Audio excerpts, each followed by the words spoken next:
Thank you. Thanks all the organizers for this wonderful conference. I'm Yunxiang Liao from local KTH. Our building is just next to this one. So I'm going to talk about the Quasiparticle Berry curvature effect in the spectroscopic properties of a topological superconductor. And so this is based on work done with E.T. Xu from University of Notre Dame. So the motivation of this work is this challenge of identifying experimental signature of a topological superconductors. And currently, most experimental efforts are focused on the boundary signatures, such as the Marana zero modes. But relatively speaking, less explored is the bulk properties, such as the one that you can measure from the spectroscopy measurements. So in principle, these bulk properties are also closely related to the underlying topology. So it's actually very natural to ask the question, can the topology be detected by the bulk spectroscopy measurements? And given the non-trivial band topologies, it seems that the Berry curvature may offer some new way to identify these bulk signatures. So in particular, the Berry curvatures are the ones that capture the non-trivial geometric properties of the wave functions in the parameter space. And so the momentum space Berry curvature, if you integrate over the Boolean zone, you yield this topological invariant known as the Chen number, which has been widely used to classify the topological phase. And the phase-space Berry curvature is an extension of the momentum space Berry curvature to the phase space. And it has been found that the phase-space Berry curvature play a significant role in the semi-classical dynamics of the quasi-particle, and also can modify the phase-space density states, and which can be reflected by the spectroscopic properties. So it seems nature to look for these bulk signatures from the spectroscopic properties of the topological superconductor. And this is exactly what we're doing in this work. We're looking at the Berry curvature effect in the spectroscopic properties of a topological superconductor. And the spoiler is that we theoretically predict Berry curvature induced bulk spectroscopic signature that can be used to distinguish topological phase and topological trivial phase. So this is a model we are considering. So we are considering this well-known heterostructure for the effective 2D spinless P plus IP superconductor. So we have a 2D electron gas with a rush-bar spin-orbit coupling sandwiched between the S-wave superconductor and a ferromagnetic insulator. And so here's the Hamiltonian. So the first line is the 2D electron gas with the rush-bar spin-orbit interactions. And from this adjacent ferromagnetic insulator, the 2D electron gas felt a proximity-induced Z-man splitting represented by the second line. And also from the adjacent S-wave superconductor, it felt a proximity-induced superconducting pairing, and it's represented by the last line here. So, and in certain parameter regions, so this model can be mapped to a spinless P plus IP superconductor and can enter in a topological phase if the Z-man field strength is larger than the square root of superconducting pairing potential square and chemical potential square. And we're considering this heterostructure in the presence of external applied magnetic field that is autoplane and potentially some other perturbations that cause inhomogeneities in the spin-orbit coupling strengths, the Z-man field, and the superconducting pairing potentials. So first of all, quick recap of this band structure. So with just the spin-orbit couplings, the 2D electron gas band structure is composed of these two bands that are split by the spin-orbit couplings. And these two bands have different spin textures. So the spin-orbit couplings orientate the spins to lie within the plane of the 2D electron gas and perpendicular to the corresponding momentum. So it will create this special winding. So the spin directions rotated around the surface, and these spin directions measured by this polar angle of momentum because they are always perpendicular. And this is given by this expression. So this rush bar angle is going to appear repeatedly in the Berry curvature. And if we have a chemical potential above the bottom of the band, it always intersects with these two bands, always create two Fermi surface. And this is with only the rush-bar spin-orbit couplings. Now from the adjacent ferromagnetic insulator, we have this effective Z-man splitting, which create a band gap at their zero momentums. And it will tilt the spin out of the plane of the 2D electron gas, but the in-plane components still remain perpendicular to the momentum. So we still have this rush bar spin-orbit coupling induced winding. And so if we have a chemical potential now stays within this band gap, it will intersect with only one of the bands, the lower bands, and create an effective spinless region. And this spinless is super important for the realization of P-wave superconductivity and topological phases. So now, with addition of superconducting pairing from the adjacent SO superconductor, we arrive at this BDG band, and this topological criteria is determined, in fact, by when this gap closes and opens again. So this is a band structure, and what we are really studying is the wave packet dynamics, the dynamics of the Broglie-Ball quasiparticle, and we use a wave packet approach, construct a wave packet from the BDG eigenstates and study the motion of the wave packet semi-classically. So we're interested in these wave packet dynamics under weak and slowly varying perturbations in the form of vector potential, spin-orbit coupling, Z-band field, and superconducting pairing potential. These are allowed to have weak and slow spatial variations. And we're going to assume that the length scale of these perturbations, the characteristic length scale, are much larger compared with the spread of the wave packet.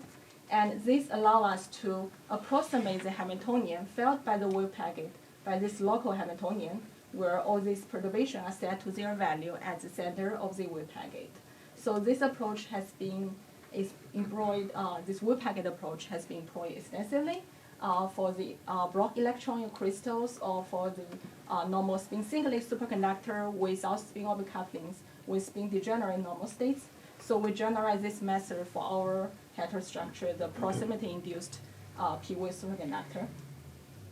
So this is the equation for the BDG wave packet. So it's constructed by the application of the BDG creation operator to the superconducting ground state, and weighted by some envelope function that is narrowly distributed around the wave packet center. And the BDG creation operator is given by this expression, where U and V are just components of the BDG eigen states and just coherence factors, but for the local Hamiltonian at the wave packet center.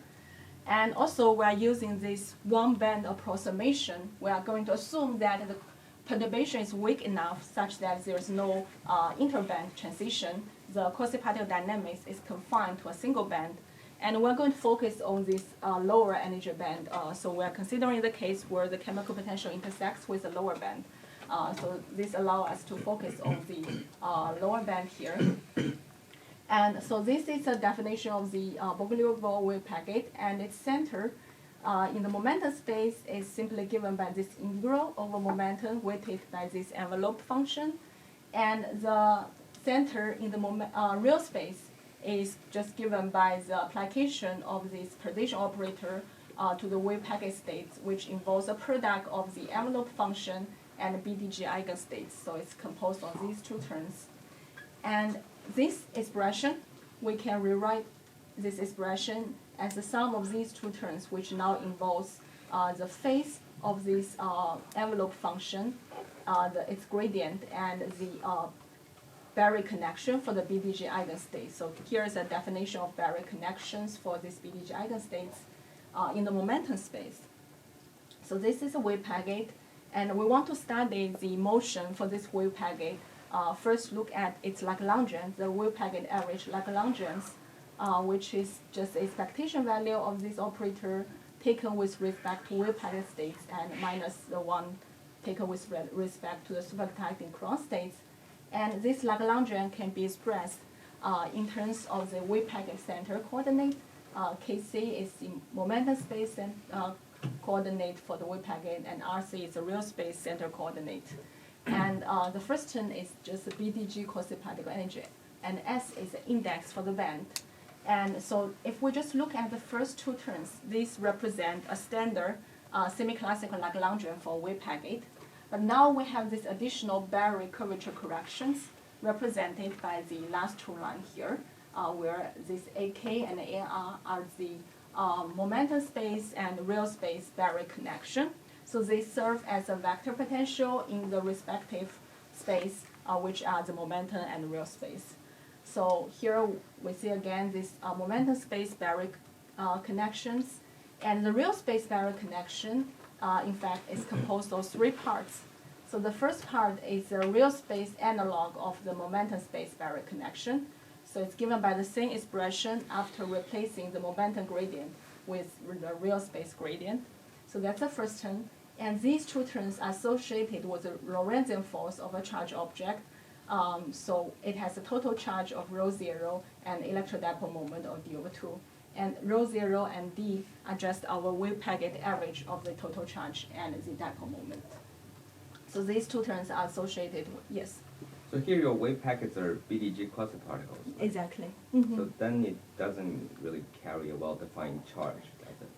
Yes. So it's just the expectation values of this total charge taken with respect to the wave packet. It's between -1 and +1. Yeah.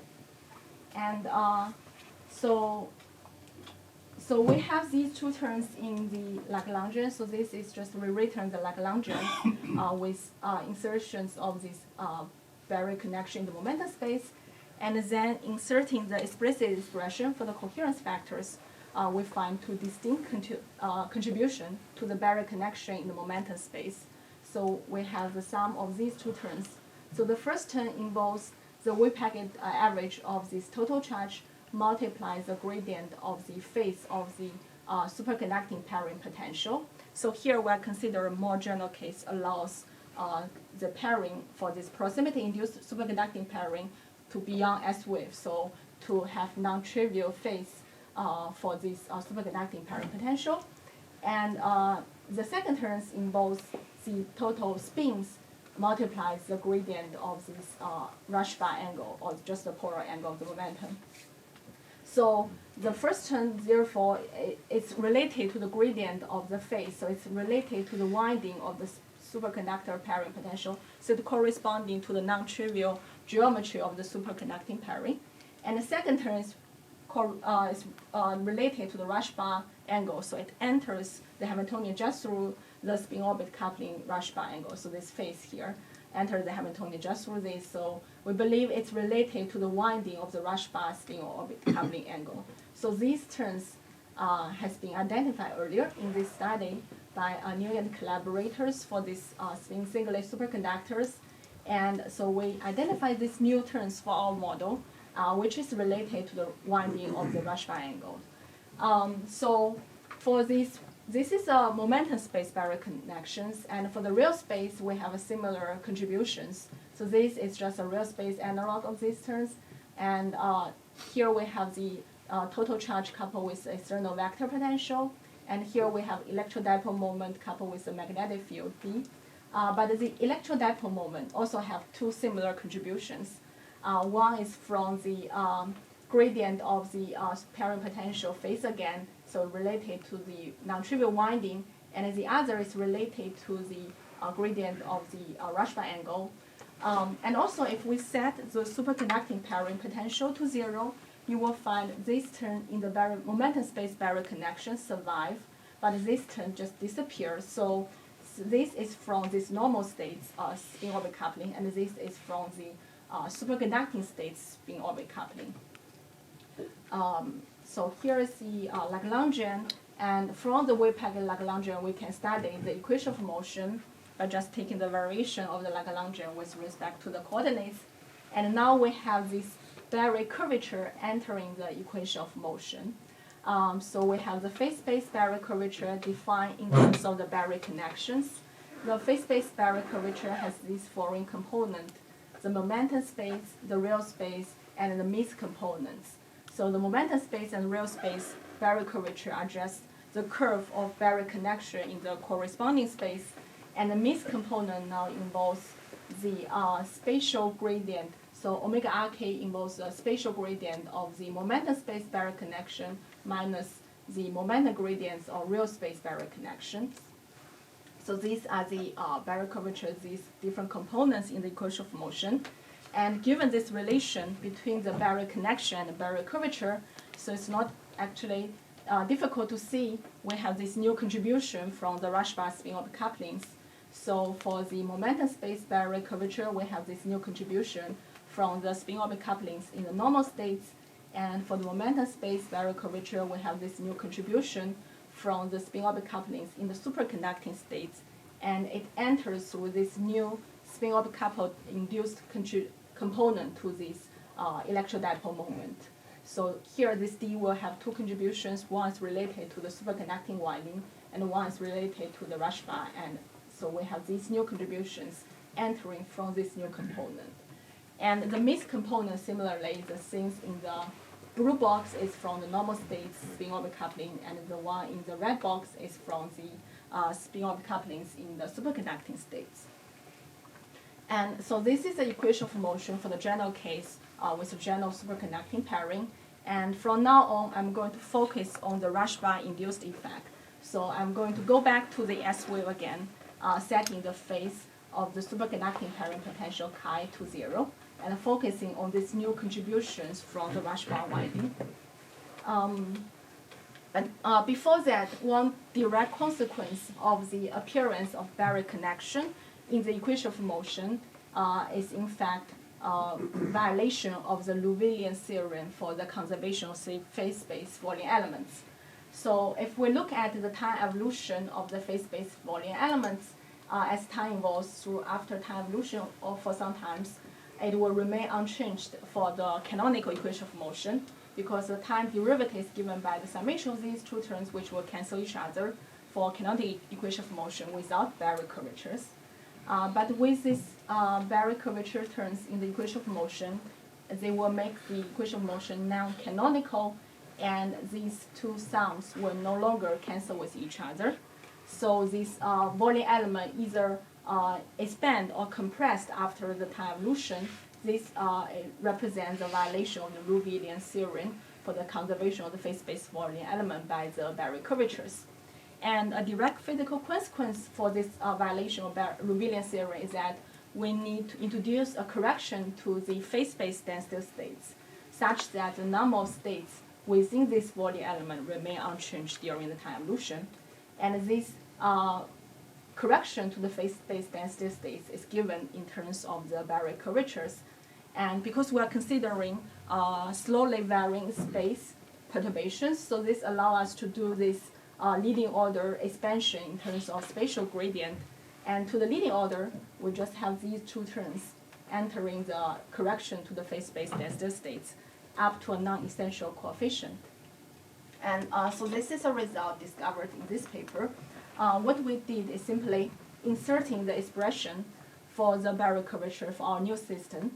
And since now we are going to focus on the rush bar spin-orbit coupling setting chi the phase of superconducting pairing potential to 0. And this leads to this particular correction to the phase space density states. It's proportional to the magnetic field strength and related to the gradient of the rush bar angle. So here there's another gradient rush bar angle related term entering through the electrodipole moment. And the first term is from the trace of the mixed component from the spin-orbit couplings in the superconducting states. And second term is from the product of the real space and momentum space Berry curvature entering from the spin-orbit couplings in the normal states. So this is a new contributions. And so this correction to the phase space density states will impact our physical observables, many different physical observables. And one of them is the spectrum function, which is the observable that we are particularly interested in, because the phase space density states enter the spectrum function through this integral. So now this is just spectrum function for the quasiparticle in a superconductor. We have this phase space density states, coherence factors, and BDG energies, and integration over all position space. And so the spectrum function can be measured by the momentum and energy resolved time and spectroscopy, and also in principle apex in the presence of weak magnetic field.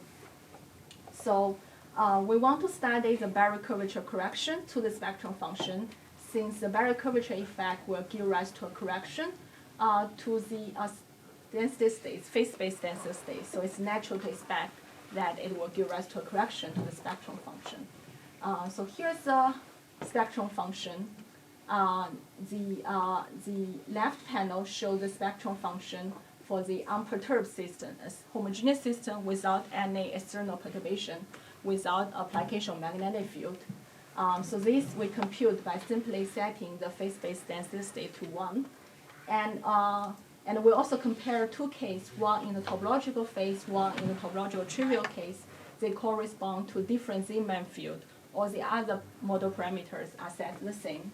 And then we consider the Berry curvature induced correction to the spectrum function by replacing this D with this correction to the phase-space density states. And this correction to the spectrum function simply represents the difference of the spectrum function with and without magnetic field. And so here we have these corrections. So this line represents the BDG energy band, and we are focusing on the low energy band where omega is equals to minus EK. And the corrections, you can see that its magnitudes around this band varies with different momentums, and its sign also changes. But we discover difference between the topological phase and topological trivial phase. That is the sign here, the sign of the correction to the spectrum function at small momentum. They are different for the topological phase and the topological trivial phase. So one is positive and one is negative. So in other words, this means that the Berry curvature effect will enhance the intensities around these BDG lines at small momentums in the topological phase and suppress these peak intensities in the topological trivial phase. So this can be used, we believe, as a signature for the topological character of the system. But why we have this sign difference? So to understand this sign difference, we look at the phase-space density states correction at zero momentum. So at zero momentum, it's given by actually the simple equation, which depends on the magnetic field strength B and the spin-orbit coupling strength alpha, the chemical potential mu, the Zeeman field H, and the superconducting parent potential delta. So here the correction is actually always linear in magnetic field strength if we are considering weak enough magnetic field. So for strong magnetic field, our local approximation and also the one-band approximation is no longer valid. But for small magnetic field, we always have this linear dependence. In terms of the sign, if we consider, we are considering, in fact, the case where the chemical potential intersects with the lower band. So this means H is larger than the chemical potential. And also we are considering positive chemical potential, the electron doped case. And with these two conditions, you can see here that the sign of this phase-space density states correction is determined entirely by this factor here. And this factor changes signs for the topological case and topological trivial case. So the sign of the phase-space density states corrections is related to the topological nature of the system. And the spectrum function is determined, the correction to the spectrum function is determined by this correction. Because if we look at this equation here, it's actually not difficult to see that around this BDG energy band, around these peak intensities, this spectrum function, the ratio of the correction to the spectrum function and the unperturbed spectrum function is always given by the phase-space density states corrections and the corresponding momentum when the frequency is given by the BDG energy. So if we combine these two equations, it tells us that the sign of the correction to the spectrum function, the change if you apply the magnetic field, whether it's enhanced or suppressed the spectrum function will tell you the topological character. So here we plot again the same examples, but around this BDG energy band for the unperturbed spectrum, the perturbation or the correction and their ratio, which is just delta D. And in terms of the strength of the corrections, it is scaled quadratically with the spin-orbit coupling strength. So here we compare 4 different examples. The upper panel corresponds to the topological case, lower panel, the topological trivial case, and the left one is the small spin-orbit coupling, and the right one is the large spin-orbit coupling. So you can see the sign difference compare the topological and trivial case, and also a significant increase of the relative strength of the perturbation for the increase of the spin-orbit coupling strength. Okay, so this is the spectrum function. And so we also look at the tunneling conductance, as it's natural to expect the density states, phase-space density states will also affect the tunneling conductance. It will enter the same integral here, but now the integration is over momentum instead of real space. So we're looking at the tunneling conductance at a certain position within the bulk. And so, yeah, it can be measured by the STM or tunneling junctions. And again, we're comparing the unperturbed tunneling spectrum and this Berry curvature induced correction to the tunneling conductance. And they are represented by the blue line here and the red line. So again, the unperturbed tunneling spectrum is given by setting the phase-space density states to 1. And this correction represents the difference between the tunneling conductance with and without magnetic field. It's computed by replacing D with delta D again. So here, this unperturbed spectrum has different coherence peak corresponding to the local minimum or maximum of the BBG energy band. And they are not particle symmetric because we are considering effective P-wave superconductor. And the corrections to the tunneling conductance will modulate the intensity, the peak intensities, and also across the whole spectrums. And these corrections, magnitudes and sign also depends on the frequency. And again, we are comparing the topological case and topological trivial case. But unlike the apex here, we do not see a clear difference between these two phases. So it's hard to tell which corrections represent topological case or trivial case. And the reason we believe is because this signature we identified is the correction at zero momentum, and this information is lost after the integration of momentum space. Okay, and so yeah, in terms of experimental realizations, so although our model is the one where the 2D electron gas is sandwiched between the S-wave superconductor and ferromagnetic insulators, but in actual realizations, it's possible to engineer these P-wave superconductors with F-wave ferromagnetic insulator and S-wave superconductor on the same side of the 2D electron gas. Or we can eliminate the ferromagnetic insulator altogether by the application of the inclined magnetic field and also different spin-orbit couplings. The combination of rush-bound Dresser holes allow us to eliminate the ferromagnetic insulator. And with these different Hatcher structures, it's possible to perform this STM experiment and verify the Berry curvature effects. And so this is my summary slide. So what we find is a new Berry curvature component that is from the rush-bound winding, and it can modify the semi-classical equation of motion for the Bernoulli-Ball quasiparticle and the phase-space density states. And so because of the modification to the phase-space density states, a direct experimental consequence is the correction to the spectrum function or the change in the spectrum function after the application of the magnetic field.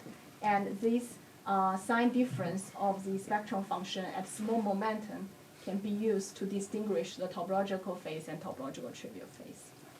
And that's all I want to talk about. Thank you. Thank you very much.